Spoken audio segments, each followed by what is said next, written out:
नमस्ते मित्रांनो,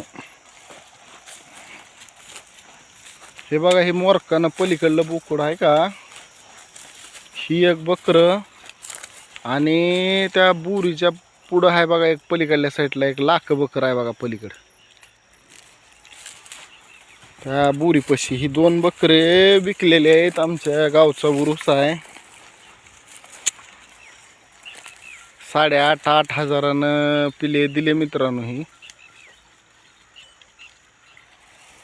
उरूस आहे आणि झाल्या 15 दिवसात महिन्यात जेवढी बी काय देवकार्य महाग राहिलेली आहे ती होऊन जाते. ती तेव्हा त्या मोरकाने पसली ती पलीकडली जोड, त्याच्यातली एक पलीकडला आहे लाख एक आहे. ती पहिले सुरला तेव्हा ते दाखवलेलं मोरकाने हे महागडचं एक चांगले आहेत. गचमुच आहेत पिले, शेळ्या मोजक्या आहे. ती जरा मोठा आहे, ती 8,500 हजारला दिले आणि ही लाख आहे ते 8,000ला दिले.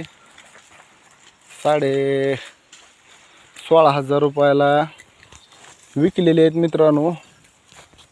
आणि गावरान पिले आहेत, कारण शेळ्या मिक्स आहेत आपल्याकडे. बिटलच्या 4 आहेत, गावरांच्या 2-4 आहेत. कारण शेळीपालन ही नवीन व्यवसाय, नवीन म्हणण्यापेक्षा तरी वर्ष झालेच, तर आपण बी करत असलो तर बघा, चांगला व्यवसाय आहे. करणारे इच्छुक असन, घरची साथ असन, थोडं बहुत रान असन तर करा, निश्चित फायदा आहे याच्यामध्ये मित्रांनो.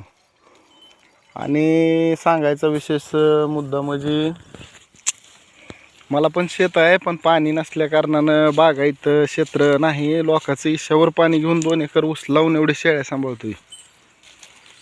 तर आपण कुणी इच्छुक असला तर करा, कारण निवळ शेतीवर बी परवडना. शेतीला जोडधंदा असलेला वेगळाच मित्रांनो.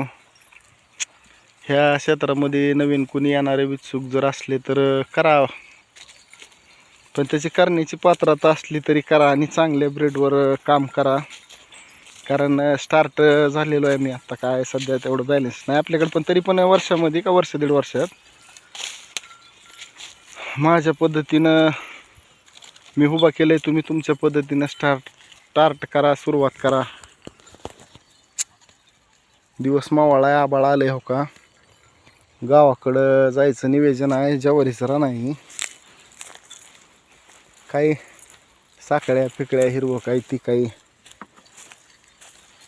चारीत निघालो गावाकडं. आणि विशेष म्हणजे ही काय जनावर नाहीत मित्रांनो. माझ्याकडे बी काय वैरण तेवढी स्टॉक नाही, कारण नियोजन तेवढं केलेलं नाही. खावा सकाळून असं जाता जाता 1-2 तास हिंडवायचे, 2-3 तास, आणि 1-2 तास उन्हाचे बांधायचे.